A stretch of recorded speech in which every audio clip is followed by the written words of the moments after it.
Hi guys, मैं हूं कृतिका आदित्य। तो फाइनली इमली ने घर छोड़ने का फैसला ले लिया है और इमली घर छोड़कर जा चुकी है। अब इतना सब कुछ होने के बावजूद भी आदित्य यहाँ पर चुपचाप रहेगा, यानी कि मालिनी की बातों में आ जाएगा, या फिर यहाँ पर मालिनी एक्सपोज होगी। क्योंकि भाई साहब जिस तरीके से साड़ी का कपड़ा छूटा ना, वो इस चीज को इंडिकेट करता है कि 100% मालिनी एक्सपोज होने वाली है। तो मालिनी को एक्सपोज कौन करेगा? क्योंकि इमली तो घर से जा चुकी है। कि आदित्य वाकई में मालिनी को एक्सपोज करेगा और सच सामने आने के बाद आदित्य मालिनी की क्या हालत करने वाला है? तो ये सारी चीजें मैं आपको बताऊंगी आज की इस वीडियो में। उसी के साथ अगर आपने अभी तक चैनल को सब्सक्राइब नहीं किया, फटाफट से जाकर चैनल को सब्सक्राइब कर दीजिए। फिलहाल के लिए बिना किसी देरी के शुरू करते हैं आज की वीडियो। हालांकि आज कुछ बैकग्राउंड साउंड की परेशानी है, लेकिन आप इसको नजरअंदाज कर दीजिएगा। आप देखोगे कि आदित्य को अब भी लग रहा है कि इमली उसे माफ कर देगी। इमली से जाकर पूछता है कि आप मुझे माफ कर दोगी, यानी कि तुम मुझे माफ कर पाओगी भी या नहीं कर पाओगी। तो इमली इस पर साफ जाहिर करती है कि माफ कैसे कर दूं मैं आपको, आपने मेरा भरोसा तोड़ दिया है। तो आपको क्या लगता है कि मैं अब भी आपको माफ कर दूंगी? इमली यहाँ पर साफ मना कर देती है कि आपने मेरा भरोसा तोड़ा है, इसलिए मैं आपको माफ नहीं कर सकती।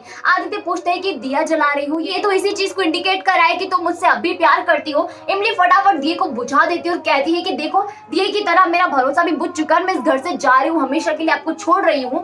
आपकी और मेरी शादी यहीं तक थी, बस खत्म हो चुकी है। विश्वास की नींव तो आपने तोड़ दी भाई साहब, तो अब यहाँ पर शादी भी कैसे रहेगी, उसे भी मैं तोड़ रही हूँ। अब ये सारी चीजें कहते हुए इमली, मीठी और नानी तीनों घर छोड़कर चले जाते हैं। अब जिनको चाहत थी कि वो घर छोड़कर चले जाए, उनके कलेजे को भाई साहब यहाँ पर भयंकर वाली ठंडक मिलती है। लेकिन आदित्य के सामने उसकी इमली घर छोड़कर जा चुकी है। आप इमेजिन कर सकते हो कि आदित्य पर क्या गुजर रही होगी, उसको कितना गंदा फील हो रहा होगा, जबकि उसने कोई गलत काम किया नहीं, फिर भी उसे सजा भुगतनी पड़ रही है। अब ये सारी चीजें यहाँ पर होती है। इमली के जाने के बाद आदित्य को ये महसूस होता है कि भाई साहब उसे याद करने की जरूरत है कि उस रात उसके साथ क्या हुआ था।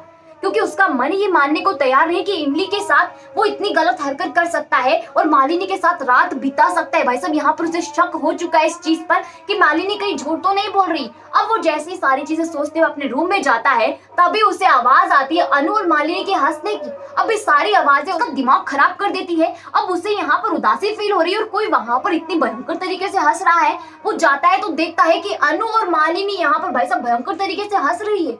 अब वो यहाँ पर समझ नहीं पाता कि बात क्या हुई, आखिरकार ये हंस क्यों रही है। वो भी ठीक इमली के जाने के बाद अब ये सारी चीजें आदित्य के दिमाग की घंटी बजा देती है और जब उसे फील होता है कि वाकई में कहीं इनकी कोई चाल तो नहीं है ना, तो ये सारी चीजें जानने के लिए वो जोर डालता है, अपने दिमाग पर सोचने की कोशिश करता है कि यार कुछ तो याद आ, यानी कि ऐसा तो चल नहीं सकता, सब कुछ वो याद करने की कोशिश करता है। और आदित्य को यहाँ पर महसूस होता है, धीरे धीरे यहाँ पर उसे कुछ याद आने लगता है और वो सोचता है कि हाँ, आखिरी बार तो मैं यहाँ पर इमली के साथ था, क्योंकि इमली मेरे कमरे में थी। अब उसे समझ नहीं आता कि जब इमली उसके कमरे में थी तो सुबह उठने के बाद यहाँ मालिनी उसके कमरे से बाहर कैसे निकली भाई साहब। यहाँ पर तो उसने इमली को देखा था और एक चीज यहाँ पर उसके दिमाग में और आती है कि इमली ने तो कुछ और पहना था और उस रात जब इमली मेरे साथ थी तब उसने किसी और रंग की साड़ी पहनी थी। अब ये सारी चीजें उसके दिमाग को यहाँ पर कचरा बना देती है, उसको समझ नहीं आता कि क्या हो रहा है, सब कुछ यहाँ पर फिसल जाता है। अभी वहां पर रूपी और निशांत भैया आप पहुंचते हैं। अब ये आदित्य के लिए यहाँ पर काम करेंगे, बहुत बड़ा वाला मरहम का काम करने वाले हैं। आदित्य जब उन्हें सारी चीजें बताता है, उनसे शेयर करता है कि इस तरीके की बातें हैं, यार मेरे दिमाग में ये सारी चीजें चल रही, तो तुम लोग क्या सोच रहे हो? तो रूबी यहाँ पर कहती है कि देखो भाई, अगर ऐसी चीजें बात है ना, तो यहाँ पर हो सकता है कि मालिनी ने तुम्हारे साथ कुछ किया हो। ऐसा करो तो मुझसे जाकर पूछो, क्योंकि मालिनी को तो सब याद है ना। जिस तरीके से वो बताने की कोशिश कर रही है कि वो तो सब जानती है, तुम ही यहाँ पर भूले हो, तो तुम उससे जाकर पूछ लो कि क्या बात है, क्या क्या हुआ था हमारे बीच, वो तुम्हें अच्छे से बता देगी। आदित्य जाता है मालिनी के पास, मालिनी से पूछने की कोशिश करता है। मालिनी से कहता है कि तुम बताओ कि क्या हुआ था, यानी कि मुझे जब पता है तो इमली मेरे साथ थी कमरे में, तुम कैसे आ गई कमरे में, तुम कैसे आई कमरे में, ये चीज तो तुम्हें पता होगी ना। आखिरी बार तुमने शरबत कहाँ पी थी, ये सारी चीजें तो तुम्हें पता होगी, क्योंकि तुम मुझे पहले शरबत पिला के गई हो, बाद में यहाँ पर हो सकता है कि तुमने शरबत पी हो।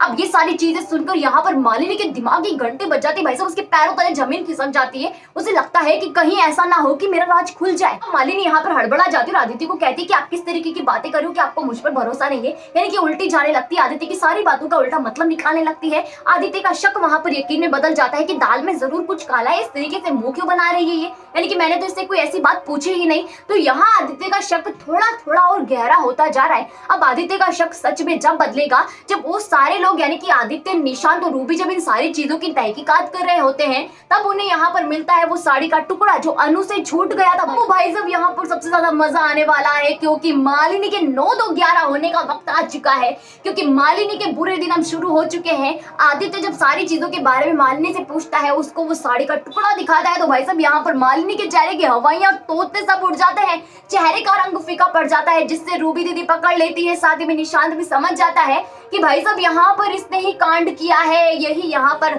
ज्यादा सती सावित्री बनने की कोशिश करी। भाई फाइनली यहाँ पर आदित्य मालिनी का हाथ पकड़ता है, भाई साहब ऐसा घुमाता है कि सारी हैकड़ी उसकी एक ही बार में बाहर आ जाती है।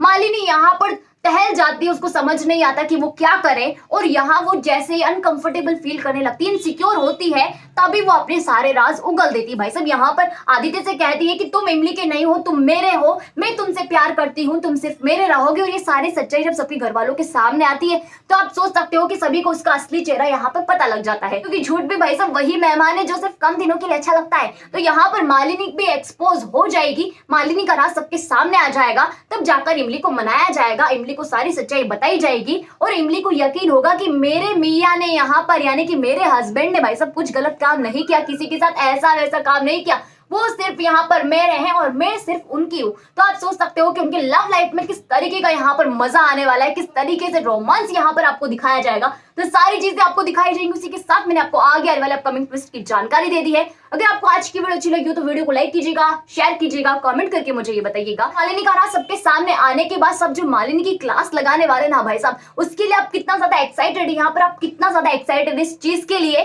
कि कब आदित्य मालिनी को भर भर कर सुना और भाई साहब उसे बेइज्जती करके घर से बाहर निकाल दे। ये चीज मुझे कमेंट सेक्शन में कमेंट करके जरूर बताओ। उसी के साथ जिन लोगों ने अभी तक चैनल को सब्सक्राइब नहीं किया, फटाफट से जाकर चैनल को सब्सक्राइब कर दीजिए। वहीं पास में नोटिफिकेशन के बेल आइकन का बटन है, उसे भी प्रेस कर दीजिएगा, ताकि जब भी हमारी वीडियो है सबसे पहले आप तक पहुंचे बिना किसी रुकावट के।